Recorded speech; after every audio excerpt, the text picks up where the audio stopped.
These Democrats say, oh, they're so embarrassed of how we look in front of our allies and friends. They weren't embarrassed when Joe Biden was stumbling and falling all over a stage. They weren't embarrassed when he was pooping themselves while they were out at G7 summits. They weren't embarrassed when he was losing or walking around and stumbling around and having to be guided back to take pictures. They weren't embarrassed when Joe Biden literally called Zelensky Putin at a press conference. None of those things embarrassed them. They're not embarrassed we gave $350 billion, but Zelensky doesn't know where half of it is. None of that embarrassed them. But the fact that a United States president is stepping up and representing for his people, that embarrasses him. Talking about the kind of diplomacy that's going to end the destruction of your country. Yes, but if Mr. President, with respect, I think it's disrespectful for you to come to the Oval Office and try to litigate this in front of the American media. Right now, you guys are going around and forcing conscripts to the front lines because you have manpower problems. You should be thanking the president for trying to bring an end to this conflict. This week, the American people finally got a chance to see what real leadership looks like. It's been 4 long years since we've seen anybody step up and represent for the United States on a public stage, because Democrats are so concerned with looking proper and looking polite and look. It's all about how you look. But the substance behind the actions mean nothing to Democrats. Joe Biden was very appeasing and he was very soft-spoken in public and acted like an endearing old man and got steamrolled by every single adversary who was looking to take advantage of his weakness. And we saw what happened with Hamas attacking Israel. We saw what happened with Vladimir Putin invading Ukraine. Now, in this video, we're going to show clips, intense clips, with Trump stepping up for the American people with Zelensky. And I'm also going to break down a little bit more about why and what this Ukraine-Russia situation is all about for those who don't know. So stick around, because it's going to be some really entertaining and engaging information. First things first, what most people don't know is that when Vladimir Putin initially invaded Ukraine, it was under the Obama administration in 2014. Putin went in and invaded what's called Crimea. Now, Ukraine used to belong to the Soviet Union, and this broke off from the Soviet Union in 1991 and became an independent state. Now, if you remember, the Cold War was going on all throughout the 80s and whatnot, because the United States and the Soviet Union were allies in World War II. It was Russia, America, and Great Britain that all fought together to defeat Germany. And once that was over, when they split up the territories, the Soviet Union got places like Poland and a lot of these other European countries where they were able to, put their flag down. So now let's fast forward it. Then we got the missile races that's going on between the nations and whatnot. Then you got the Reagan and oh my God, I forget his name. And if you know it, put it in the comments. The prime minister, the leader of Russia during the Reagan years, Mikhail Gorbachev. So then you have Mikhail Gorbachev and Ronald Reagan, who were trying to be diplomatic, and they were able to do some things together. But then the Soviet Union disbanded. Now, when the Soviet Union disbanded, Russia had been doing everything it could to try to kind of claw some of those pieces back. And one of those pieces was Ukraine. Now, in Ukraine, in a section of Ukraine, you got people who speak Russian, who have Russian values, who still appreciate the Russian way. So Vladimir Putin goes in to try to take that. Ukrainians, being independent, step up. And obviously, with America as an ally, we wanted to be there. But here's the kicker. The reason why World War III hasn't taken off, because of NATO. Now, members of NATO have an agreement that if anybody attacks one, they all fight. Okay. And this is why nobody wanted Ukraine to be a member of NATO, because the members of NATO, the European Union, America, everyone knows with the beef they got going on with Russia, if they become a member of NATO, then that means anything they're doing to Ukraine, everybody got to pounce. And if that happens, knowing the nuclear superpower that Russia is, as long as with ourselves, the world can be obliterated and destroyed. So in 2014, with zero respect for Obama, he went in, okay, did his thing. Now, during that time, Obama gave Ukraine sheets, okay. Next thing you know, you got the Trump era. Now, when Trump came in, Trump provided Ukraine with javelins to destroy tanks, okay. Now, with that type of power during Trump's era, Putin never invaded Ukraine, never went a step further, never. And Trump told him, don't. Trump leaves office, Joe Biden steps in, and Joe Biden makes the same threat. Don't. You know what he did? He pounced. He went right in 2022, and Joe Biden did a lot of grandstanding, but it meant nothing. even our American citizens that were over there that were captive. Do you remember the trade where America gave up Dr. Death for the WNBA, for the lesbian WNBA player, Brittany Griner, who had smuggled weed vapes was trying to smuggle them into Russia, got caught. So she was literally committing a crime. And we swapped out one of the most dangerous people in the world, Dr. Death is his nickname, for a lesbian WNBA player. And I'm not saying every life is important, every American citizen is important, but just look at the type of negotiations that Putin was able to bully Joe Biden with. So now here we are, present day. He went in 2014, Crimea, goes back in some more in 2022. Now, Russia and Ukraine have lost together about 1.3 million soldiers. 25% of Ukraine population has been killed. Those 700,000 Russians that was lost, they have a humongous population. That's a really big country. So it's not hurting them anywhere near as it is Ukraine. Ukraine doesn't have the military power. Ukraine doesn't even have the military. Their able-bodied men are being killed, and they're having problems finding people willing to fight. So this is why the United States military power that we provide them with is so critical to them. It's just allowing them to have a strong defense. They're never going to beat Russia, ever. They can't. So the fact that the Democrats want this war to keep going, lets you know what it's all about, the money. And Ukraine is one of the most corrupt countries in the world. So let's check out this next clip where President Trump starts letting Zelensky know who's in charge, and it's America first. Check this out. Everybody has problems, even you, but you have nice ocean and don't feel now, but you will feel it in the future. God bless. You don't know that. God bless. God bless. You will not have war. Don't tell us what we're going to feel. We're trying to solve a problem. Don't tell us what we're going to feel. I'm not telling you. Because you're in no position to dictate that. That's exactly Remember what this. You're in no position to dictate what we're going to feel. We're going to feel very good. Feel influence. We're going to feel very good and very strong. You will feel influence. You're right now not in a very good position.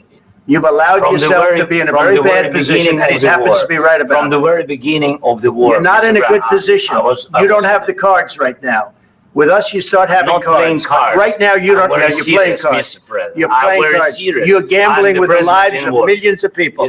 You're gambling with World War III. You're gambling with World War III. And what you're doing is very disrespectful to the country, this country. That's back to you far more than a lot of people said they should have. Have you said thank you once this entire meeting? No, in this entire meeting, have you said thank you? You went to Pennsylvania and campaigned for the opposition in October. Offer some words of appreciation for the United States of America and the president who's trying to save your country. If you're enjoying this video, do me a solid. Hit that like button. I'll never ask you for a cash app. I will never ask you for a super chat. But you hitting that like button, it is currency. It helps spread the video around. And on this channel, the Real Politics Podcast, that's what we do. We talk real politics. So subscribe to the channel. And once you do, hit that notification bell and select all. Not personalized, hit all. That way you will be notified when I upload new videos. That's true. Zelensky literally went around campaigning for Kamala Harris. They were all so delusional that they were expecting Kamala Harris was going to just sweep in. They would have kept the piggy bank open and would have kept funding and flooding Ukraine with billions of American taxpayer dollars and with our military weaponry, while we ourselves don't have what we need. If we had to go and take care of things and fight right now, we're not in the strongest position that we need to be. And yet we're giving up our resources, our monies to Ukraine. And here's the real kicker. Do you know that Ukraine, President Zelensky has stated out loud, he does not feel like he should have to pay back America for the monies that is given. Now, here's the real kicker about that. We are across the pond. So Russia is more of a threat to the European Union and the European countries than America. But yet America has invested in the Ukrainian war 3 times to 1 of what the entire European Union has contributed. Now, here's the real kicker. The European Union is made up of a bunch of different countries. So collectively, they haven't come close to what America has given. Collectively, the type of weaponry hasn't come close. They can't give much weaponry. That's America providing the military power. But yet, Zelensky and Ukraine has a deal to repay the debt to the European Union, but doesn't feel like he has to repay it to us. Why? And what's real ironic, Ukraine is the same country that Joe Biden went into and withheld $1 billion from U.S. aid, literally from the USA Department that Doge just busted up. He withheld $1 billion until the prosecutor who was investigating the energy company Burisma that his son, Hunter Biden, was a board member of. See, Burisma was smart. They knew they were being investigated for being shady and for money laundering. They reached out to Hunter Biden, who had no experience in energy, who was not a foreign diplomat or a foreign agent, added him to the board of directors, and utilized his resources with his father, allegedly, to be able to get the investigation thrown out. And Joe Biden even says it on film what happened. Check this out. And so I got Ukraine. And I remember going over convincing our team, or others, to convincing us that we should be providing for loan guarantees. And I went over, I guess, the 12th, 13th time to Kyiv, and I was supposed to announce that there was another $1 billion loan guarantee. And I had gotten a commitment from Poroshenko and from Yatsenyuk that they would take action against the state prosecutor, and they didn't. So they said they were walking out to the press conference. I said, no, I said, we're not going to give you the $1 billion. They said, you have no authority. You're not the president. The president said. I said, call him. I said, I'm telling you, you're not getting the $1 billion. I said, you're not getting the $1 billion. I'm going to be leaving here. And I think it was, 6 hours? I said, I'm leaving in 6 hours. If the prosecutor's not fired, you're not getting the money. Oh, son of a bitch. Got fired. So now, ironically, coincidentally, the same country that corruptly added Hunter Biden to the board, that Joe Biden withheld $1 billion in aid, all of a sudden gets into a battle with one of our biggest adversaries. And we just start flooding them. Every time Zelensky came over in his G.I. Joe outfit, he left with like $100 billion. He was the greatest but worst salesman in the world. Because all he had to do, he was great because every time he left, he was filthy rich for the country. He was terrible because all he had to do was wear a military uniform, spew propaganda, and those Democrats was willing to open up the purse. It makes you wonder how much money was funneling back here to America. Come to find out, quite a bit, allegedly. If, in fact, you do not continue to show progress in terms of corruption, we are not going to be able to hold the rest of Europe on these sanctions. And Russia is not going to roll across the inner line here and take over the rest of the country with their tanks. What they're going to do is they're going to take your economy down. You're going to be absolutely buried, and you're going to be done. And that's when it all goes to hell. So let's proceed as Trump continues to help President Zelensky understand what it's about. He's not speaking loudly. He's not speaking loudly. Your country is in big trouble. Can I Wait a answer? minute. No, you've done a lot of talking. Your country is in big trouble. I know. You're not winning. You're not winning this. You have a damn good chance of coming out okay because of us. Mr. President, we are staying in our country, staying strong from the very beginning of the war. We've been alone, and we are thankful. I said thanks. You haven't been in this alone. cabinet. You haven't been alone. We gave you, through this stupid president, $350 billion. We gave you military equipment, and you men are brave, but they had to use our military. What about if you didn't have our military equipment, if you didn't have our military equipment, this war would have been over in 2 weeks. In 3 days. I heard it from Putin. In 3 days. Did you notice Trump push him? Did you see that when Trump put him off? I'm going to take that back, and I usually never do this. But really watch Trump's hand. Trump literally pushes Zelensky. If you watch his body motion, Trump pushes him. Watch this. Look at that. If you didn't have our military equipment, this war would have been over in 2 weeks. In 3 days. I heard it from Putin. In $350 billion. We gave you military equipment, and you men are brave, but they had to use our military. What about if you didn't have our military equipment, if you didn't have our military equipment, this war would have been over in 2 weeks. In 3 days. I heard it from Putin. In 3 days. This is something maybe new. Less. In 2 weeks. Of course, yes. It's going to be a very hard thing to do business like this. Again, I tell you, say thank you. I said a lot of times. Except that there are disagreements, and let's go litigate those disagreements rather than trying to fight it out in the American media when you're wrong. And that's all he wanted to do. The reason why Zelensky, they were just doing this for show. They were sitting down. You know, they always take pictures whenever the president is meeting a dignitary or a president or a prime minister from another country. They sit together in the Oval Office, take pictures, answer a few questions, but they get down to business behind closed doors. Zelensky started wanting to litigate it in front of the media. Why?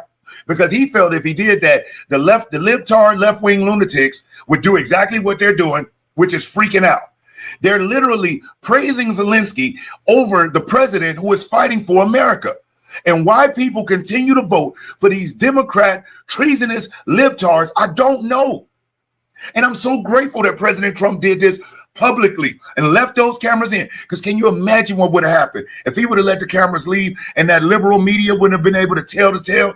They would have said Trump them just beat the man down and choked him out and, you know, put a gun in his mouth if the cameras wouldn't have been in there.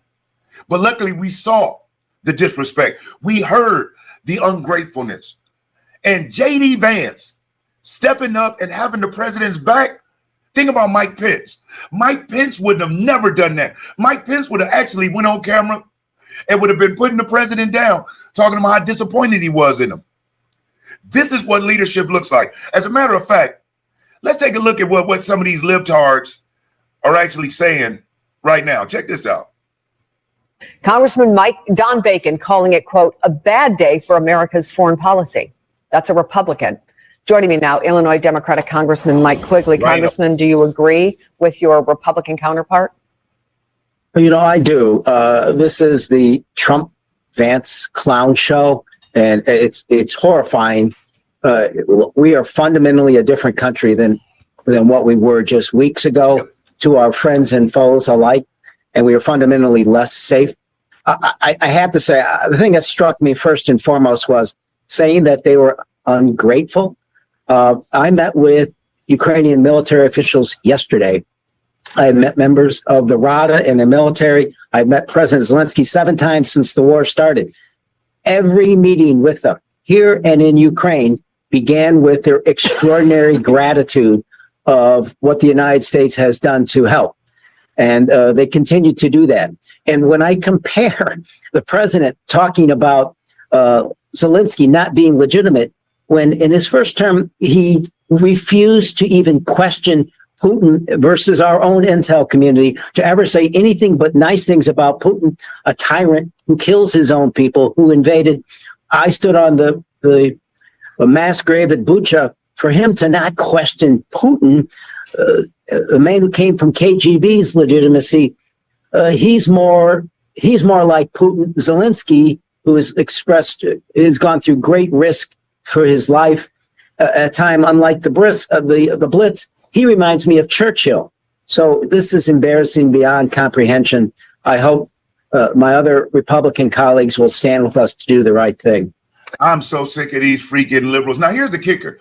These Democrats say, oh, they're so embarrassed of how we look in front of our allies and friends. They weren't embarrassed when Joe Biden was stumbling and falling all over a stage. They weren't embarrassed when he was pooping themselves while they were out at G7 summits. They weren't embarrassed when he was losing or walking around and stumbling around and having to be guided back to take pictures. They weren't embarrassed when Joe Biden literally called Zelensky Putin at a press conference. None of those things embarrassed them. They're not embarrassed we gave $350 billion, but Zelensky doesn't know where half of it is. None of that embarrassed them. But the fact that a United States president is stepping up and representing for his people, that embarrasses him.